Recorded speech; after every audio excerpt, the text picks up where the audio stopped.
Taking a lot of inspiration from former partner Roberto De Zerbi, Francesco Farioli likes to move away from conventional styles. Due to his eye-catching tactics coupled with his age, Farioli is quickly becoming one of the most monitored coaches in European football.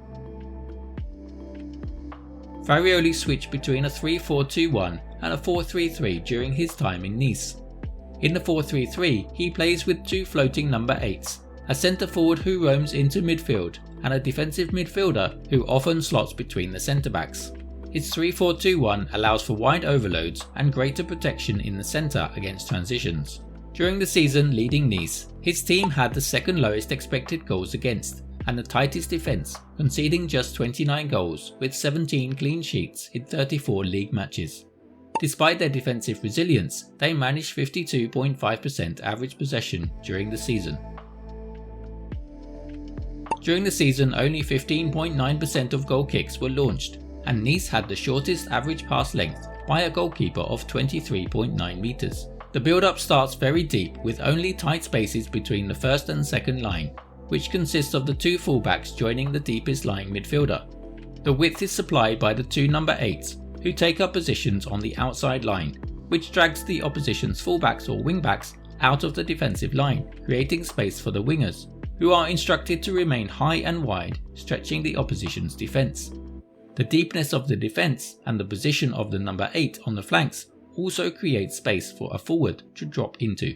Nice prefer to try to take advantage of the space in the wide channels that have been created by the number 8, with dropping movements of the winger. The front two shuffle over, taking the attentions of the centre backs, and there is now space on the non-ball side for the other number 8 to move up and occupy, ready for long switches of play. The two defensive lines are very deep, with the defensive midfielder sitting between the fullbacks. The defence looks to lure the opposition out of shape with this deep build-up. Two number 8s are on the outside of the fullbacks, and the left wing-back has pressed up on the number 8, leaving space in behind. A dropping movement by the right winger opens up space for the number 8 to run into. On the other side, the left winger gives support to his fullback and drags the opposition fullback out of position. The number 8 on the non-ball side can now make a run into the opposition's half.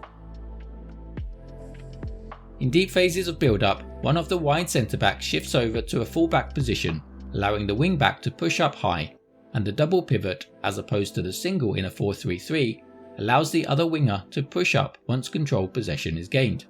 Farioli's team are still looking to create this space between the defence and the attack to drop players into and exploit.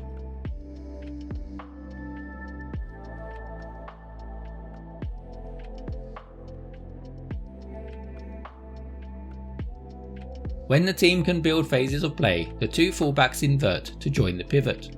This gives the team central protection against transitions and allows the two number 8s to occupy areas closer to the striker and the wingers.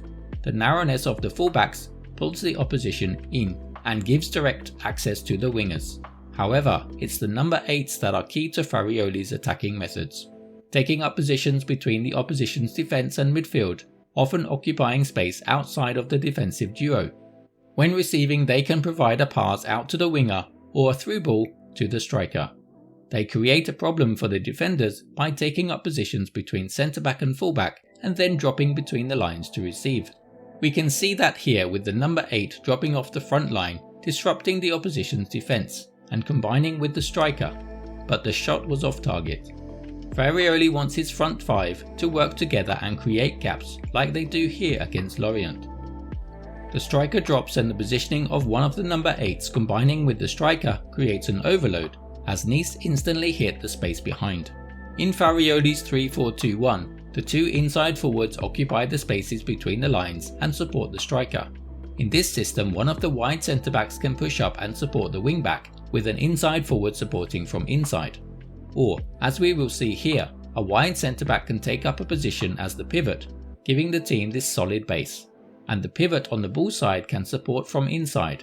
This can effectively give the team an overload, or as we can see here, pull a lot of players out, potentially creating space elsewhere on the pitch. Under Farioli, Nice finished the season with the best defensive record in the league, and this was down to a combination of aggressive man-oriented high pressing and dropping back into a low block to reduce spaces for the opposition. Nice's front three pick up the first line, while the midfielders and the fullbacks squeeze up and press the second line. This forces the ball wide where the winger and the fullback combine their press. At Ajax, Farioli often operated with all his midfielders in deep lying positions just outside the box in the build-up. Using 7 players, it forces the opposition to push up, leaving huge gaps in the midfield. After playing the ball short between the defenders, Ajax look to exploit this with longer passes to the forwards who drop into this space.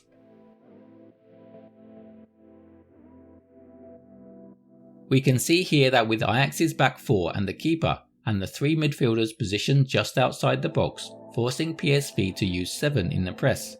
The ball is then played into the striker dropping into midfield, while the 2 wide players would look to run on the outside behind the defence. Against Galatasaray, Ajax have the same back 4 with the 3 midfielders and are being pressed with 7. This opens up space for the striker to drop into and receive. In controlled possession, the midfield widens as the 2 number 8s support under the wingers, leaving a single pivot. The single pivot will cover the space in front or slot between the centre backs, and the fullbacks can push up, creating triangles on the outside. The number 8s are given freedom to move around the pitch to find space between the lines and provide through balls to the attackers. Or the number 8s can run beyond the winger and behind the back line, as Ajax work combinations on the flanks. This is seen in their attacking distribution with the flanks evenly split and higher than attacks through the centre. Here Ajax have combinations with the left back, left winger and number 8 running beyond to receive in space, cutting inside to get a shot on target. Defensively, Farioli's team defend from the front, but usually committing only 5 to the press, as they don't overcommit and want to maintain their defensive principles. One of the attackers will drop behind a front 2 and pick up a fullback, with the 2 number 8s close to the pivots. The fullbacks maintain a position in the back 4, but will press when the ball is played to an attacker. When the opposition has beaten the press, Ajax focus on maintaining a solid compact back 4.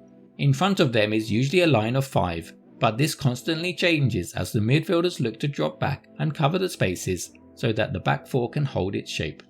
After walking away from Ajax due to a difference in principles, Farioli is now available to take on a new challenge in a different league. Despite losing out on the title on the final day, Farioli is still a good prospect, but which club will be brave enough to take a gamble on this young coach? Thanks for watching.